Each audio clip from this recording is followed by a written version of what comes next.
اسم قبل من داوود بود، دیوید میگفتن. اندرسن. از کالیفرنیا لس آنجلس هستم، از یو اس آی. نزدیک به 17 یا 18 سال میشه که در این خاک هستم. به حیث یک مهندس یا انجینیر ساختمان بیلدینگ ورکر بودم. در همون قسمت بیس بک‌گراند خدمت میکردم. یک مشکلاتی به ما پیش آمد که مثلا از بک‌گراند بیرون شدیم، دو پیر مین منو بزد، بدن ما کنن چکه شد. بعد از او از بیس بک‌گراند آمریکایی که بیرون بشدیم، در کابل آغشته به مواد مخدر شدم.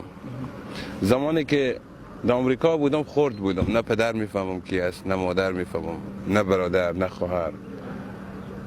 بعضی وقتا میگم شاید من ماشین ساخته، بعضی وقتا میگم حتما پدر و مادر اصلا نداشتم، بعضی وقتا میگم شاید منم مثل افرادی بودم که تولد میشدم منو در سطل آشغال پیدا کردن، هیچ کس ندارم.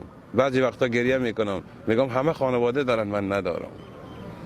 ولی خداوند جل جلالش بعد از این همه زمان 51 سال من در کفر و در صلیبی زندگی میکردم، شراب میخوردم، کارایی میکردم که یعنی در حیث کار الله پاک نبود، روا نبود، خداوند منع کرده بود. ولی شکر خدا میکنم، الحمدلله میگم که حالا کنار برادران طالب هستم. از روزی که مسلمان شدم کلمه لا اله الا الله محمد رسول الله رو گفتم.